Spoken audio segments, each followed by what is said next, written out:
नमस्कार, मैं वैशाली हाजिर हूँ लेके एक वेब सीरीज रिव्यू।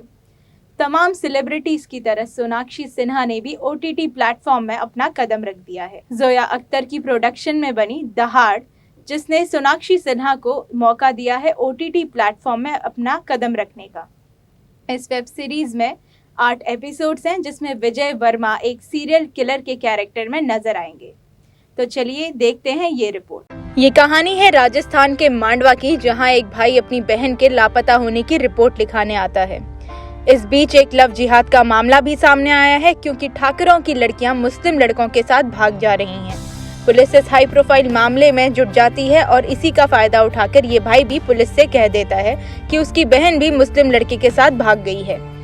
पुलिस इस लड़की को ढूंढना शुरू करती है और इसी एक लड़की को ढूंढते ढूंढते पुलिस को पता चलता है कि ऐसी एक दो नहीं बल्कि कई लड़कियां हैं जो अपने घरों से भाग गई हैं और बाद में इनके साइनाइड खाकर सुसाइड करने की खबर सामने आती है।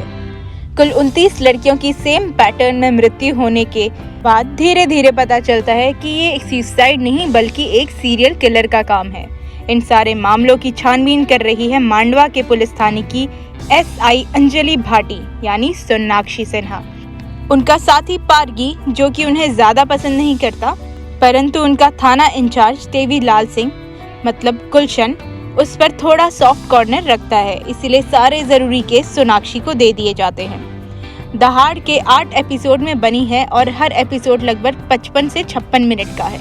शुरुआत से 2 एपिसोड में लगता है कि मामला हिंदू मुस्लिम लव एंगल और लव जिहाद वाले एंगल को टटोल रहा है, लेकिन तीसरे एपिसोड से कहानी का पूरा रुख सीरियल किलर की तरफ मुड़ जाता है। लव जिहाद और सीरियल किलर के इस मामले में बीच बीच में जाति व्यवस्था पर भी बातें रखी गई है। यहाँ तक कि छोटी जाति वाली अंजलि भाटिया भी सरनेम बदल कर जा रही है। शुरुआती एपिसोड में कहानी पक रही है, किरदार पनप रहे हैं, तो इन खुलती परखों के बीच स्पीड अच्छी लगती है। लेकिन चौथे एपिसोड में 8वें एपिसोड तक कहानी बस गोल घूम रही है। सस्पेंस की लेयर कम हो जाती है।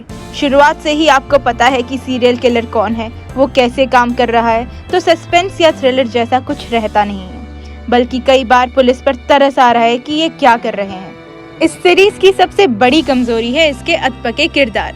शुरू से लेकर आखिर तक किसी भी किरदार की यात्रा नजर नहीं आती।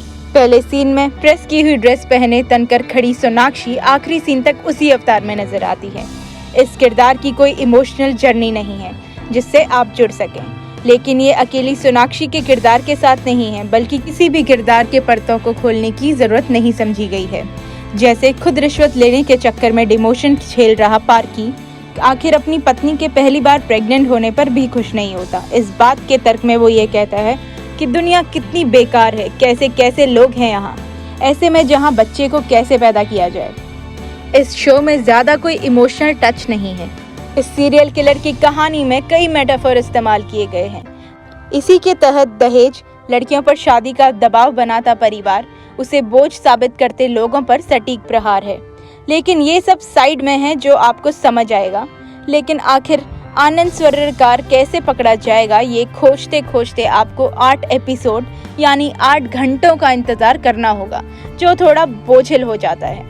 मुझे लगता है कि 8 के बजाय अगर 6 एपिसोड में इस कहानी को कसा जाता, ये सीरीज थोड़ी पैनी हो सकती थी। इस सीरीज का डायलेक्ट कुछ अटपटा सा है।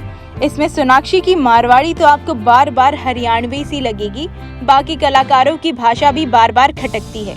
सिर्फ विजय वर्मा ही इस डायलेक्ट में जस्टिस कर पा रहे हैं। दरअसल सीरीज में गुलशन देवे, सोहम शाह, विजय वर्मा जैसे कलाकारों को उस स्तर पर जाकर इस्तेमाल नहीं किया गया है जहां वो कुछ नया काम कर सकें। गुलशन देवे तो इस सीरीज में अंजलि के मोहपाश में बंधे उसकी थ्योरी सुनते रहते हैं। अंजलि, जिसके साथ बार बार जाति के आधार पर भेदभाव हो रहा है, पर वो खुद अपने थाने में अपने सीनियर देवीलाल पर चिल्ला पड़ती है। पारगी को तो वो नाम से बुलाती है। कहानी के ये सारे पहलू इसे काफी कमजोर बनाते हैं। OTT पर अपनी इस पहली दहाड़ से सोनाक्षी अपने स्लो करियर को एक स्पीड तो जरूर दे सकती हैं, लेकिन ये दहाड़ उनका कोई भी नया अंदाज या पहलू पर्दे पर नहीं उतार पाई।